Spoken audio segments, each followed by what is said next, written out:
Assalamualaikum warahmatullahi wabarakatuh. Perkenalkan, nama saya Aryan Latiful Fahri, NIM 1520037. Di sini saya akan menjelaskan terkait prosedur perkara pemeriksaan lanjutan hukum acara Mahkamah Konstitusi, yaitu ada 4. Yang pertama yaitu mendengarkan keterangan ahli pada pasal 36 ayat 1 Undang-Undang Nomor 24 Tahun 2003 tentang Mahkamah Konstitusi sebagaimana telah diubah terakhir dengan Undang-Undang Nomor 7 Tahun 2020 tentang perubahan ketiga atas Undang-Undang Nomor 24 Tahun 2003 tentang Mahkamah Konstitusi menyatakan bahwa keterangan ahli merupakan alat bukti yang harus ada. Artinya keterangan ahli ini harus ada dalam pemeriksaan persidangan.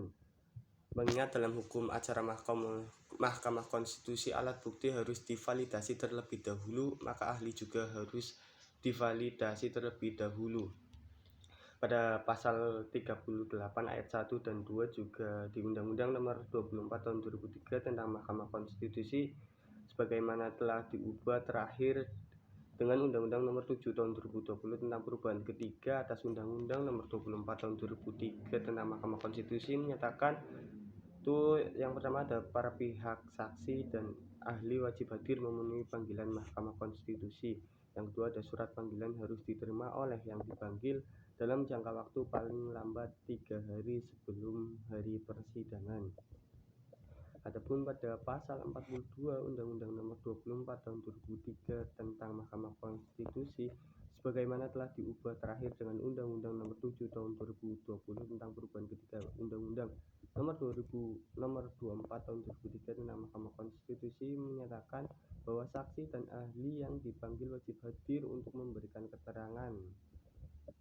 Berarti saksi yang dipanggil ini saksi ahli untuk memberikan keterangan yang sebenar-benarnya apa yang telah kasus yang telah dilakukan.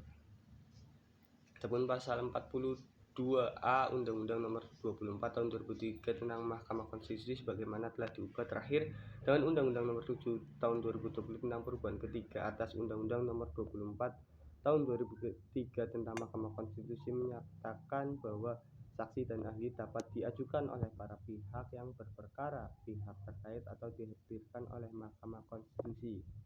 Yang dua, saksi dan ahli sebagaimana dimaksud pada ayat 1 memberikan keterangan di bawah sumpah atau janji. Berarti sebelum memberikan keterangan, saksi ahli itu disumpah dulu atau dijanji dengan apa agamanya dia, kayak seperti kalau di agama Islam ya disumpah Al-Quran gitu.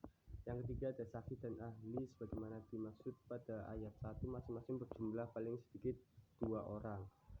Yang kedua ada mendengarkan keterangan pihak terkait pada pasal 41 ayat 4 huruf F Undang-Undang Nomor 24 Tahun 2003 tentang Mahkamah Konstitusi sebagaimana telah diubah dengan Undang-Undang Nomor 7 Tahun 2020 tentang perubahan ketiga atas Undang-Undang Nomor 24 Tahun 2003 tentang Mahkamah Konstitusi. Pada intinya menyatakan bahwa mendengarkan keterangan pihak terkait merupakan bagian dari pemeriksaan permohonan. Artinya mendengarkan keterangan pihak terkait merupakan kewajiban dalam pemeriksaan permohonan. Pihak terkait dalam hal ini adalah pihak-pihak yang berkaitan dengan permohonan kecuali pemohon, termohon, saksi, dan ahli. Yang ketiga ada pemeriksaan rangkaian data, keterangan, perbuatan, keadaan, dan atau peristiwa yang sesuai dengan alat bukti lain yang dapat dijadikan petunjuk. Adapun pada pasal 41 ayat 4 huruf G Undang-Undang Nomor 2 Tahun 24 Tahun 2003 tentang Mahkamah Konstitusi sebagaimana telah diubah terakhir dengan Undang-Undang Nomor 7 Tahun 2020 tentang perubahan ketiga atas Undang-Undang Nomor 24 Tahun 2003 tentang Mahkamah Konstitusi pada intinya menyatakan bahwa dalam pemeriksaan persidangan dilakukan pemeriksaan rangkaian data, keterangan, perbuatan, keadaan, dan atau peristiwa yang sesuai dengan alat bukti lain yang dapat dijadikan petunjuk. Adapun yang keempat, pemeriksaan alat bukti lain yang berupa informasi yang diucapkan, dikirimkan, diterima, atau disimpan secara elektronik dengan alat optik atau yang serupa dengan alat bukti itu.